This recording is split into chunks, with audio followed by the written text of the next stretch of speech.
तो मांगा चैप्टर 1061 आ गया और इस चैप्टर में हमने एक लड़की को देखा जो खुद को वेगापंक कह रही थी। अब क्या वो वाकई वेगापंक है या नहीं, आज की इस वीडियो में ये बताने वाला हूँ। और उसके अलावा मैं बता दूँ कि पहले जाके चैप्टर पढ़ लो, क्योंकि मैं यहाँ पे चैप्टर एक्सप्लेन नहीं करने वाला, उससे रिलेटेड थ्योरीज देने वाला हूँ।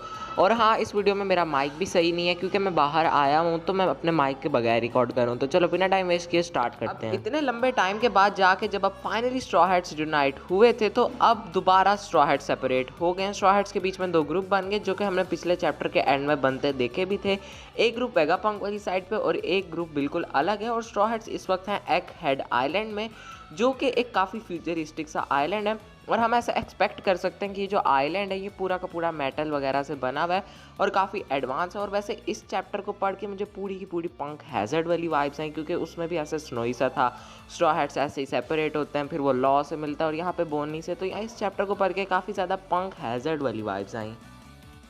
अब लूफी, चॉपर, जिम्बे और बॉनी वाली सेगमेंट में हमें काफ़ी इंपॉर्टेंट चीज़ पता चलती है लूफी के गियर 5 से रिलेटेड, क्योंकि वहाँ पे बॉनी लूफी से पूछती है कि तुम्हारे बाउंटी पोस्टर पे तो तुम्हारी शक्ल वाइट है, लेकिन अब तुम इस तरह की क्यों हो। तो जिसके जवाब में लूफी कहता है कि जब मैं बहुत ज़्यादा फ्री होता हूँ तब मैं वैसा हो जाता हूँ। तो इसका क्या मतलब है? इसका मतलब यही कि जब लूफी बिल्कुल फ्रीडम महसूस करता है तब वो गियर 5 में जाता है। और गियर 5 का मकसद भी यही है, लोगों को फ्रीडम दिलाना, जॉय व रिलेटेड ये सब है। इसलिए काफ़ी इंपॉर्टेंट हमें अंदाज़ा लग जाता है कि गियर 5 कैसे वर्क करती है। और इसके ऊपर मैं जल्द एक नई मतलब डेडिकेटेड इस पूरे टॉपिक पे वीडियो ले आऊँगा, तो अभी उसके लिए वेट करो। बाकी अब ये आर्क जो है ये एक मतलब फ्यूचरिस्टिक आर्क है, जहाँ पे हमें रोबोट्स देखने को मिलने वाले हैं और थोड़ा फ्यूचरिस्टिक चीज़ें होंगी। और जितना मुझे याद है, एक SBS वॉल्यूम में ओडा ने बताया था कि अगर वो वन पीस के बाद कोई सीरीज़ बनाते हैं तो उन्होंने कहा था कि वो कोई रोबोटिक सीरीज़ ही बनाएंगे। तो ऐसे में हमें अंदाज़ा लग जाएगा कि ओडा रोबोट्स के मामले में कैसा है और मतलब इस तरह की चीज़ कैसे दिखाना चाहता है, कैसे पोर्ट्रे करना चाहता है। तो हाँ, ये आर्क काफ़ी अच्छा आर्क हो सकता है और मुझे भी ऐसी फीलिंग आ रही है कि ये आर्क मेरा one of the favourite arcs में से एक बन जाएगा। अच्छा, इसके अलावा हमें चैप्टर में ये पता चलता है कि ये जो एग हेड आइलैंड है ये मरीन्स के अंडर आता है। और उसके अलावा इसी के करीब एक आइलैंड था जहाँ पे मरीन्स की एक बेस थी, जहाँ पे हमने देखा कि तशीगी उन बच्चों को लेके आई हुई थी जिनको हमने पंक हैज़र्ड आर्क में देखा। और उनको देख के अच्छा लगा कि कैसे वो अभी भी मतलब रिकवरी प्रोसेस में। उसके अलावा हमने वहीं पे देखा कि हलमैपो जो है वो काफ़ी ज़्यादा इंसिस्ट कर रहा होता है कि उसको जो है शिप्स चाहिए और वो कोबी को बचाने के लिए जाना चाहता है।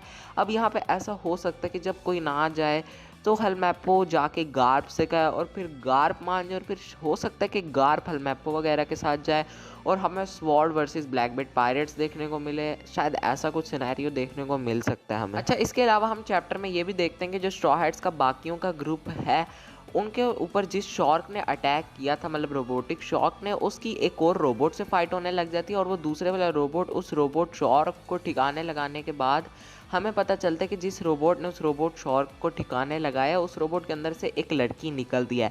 अब वो लड़की निकल के कहती है कि मैं वेगापंक हूँ और तुम लोग एक पायरेट्स लग रहे हो। अब यहाँ पे सवाल यही उठता है, क्या ये वाकई वेगापंक है कि नहीं? तो अगर हम गौर से देखें, इस शॉर्क के ऊपर लिखा हुआ है पंक 13, रोबोट के ऊपर लिखा हुआ है पंक 12 और इस लड़की के ऊपर लिखा हुआ है पंक 2। तो इसका मतलब कि ये वेगापंक नहीं है, ये वेगापंक का कोई दूसरा वर्जन है। मतलब ऐसा हो सकता है कि ये वेगापंक के अंडर मतलब डायरेक्ट नीचे काम करती हो।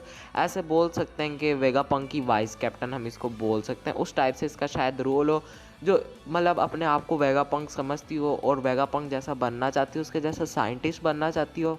इसलिए ये खुद को अभी वेगापंक रेफ़र करिए, क्योंकि फ्यूचर में उसके जैसे ही बनना चाहती है। शायद इसका कैरेक्टर कुछ इस टाइप का कैरेक्टर हो जिससे हमें आस दिलाई जाए कि ये स्ट्रॉ हैट्स को ज्वाइन करेगी और इस टाइप से हमें कोई तो चीज़ शायद देखने को मिल जाए।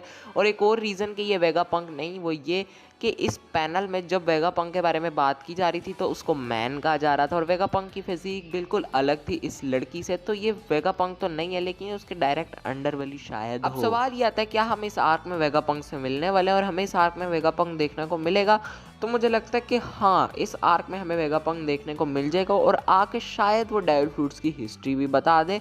मैं ऐसा इसलिए कह रहा हूँ क्योंकि वन पीस अब अपने फाइनल सागा में है, तो अब चीज़ों को मतलब मिस्ट्रीज़ को सामने आना ही होगा। तो अब इससे बेहतर टाइम मेरे हिसाब से शायद ना हो। और वैसे भी ये आर्क काफ़ी अच्छी वाइब्स भी दे रहा है, फ्यूचरिस्टिक आर्क है।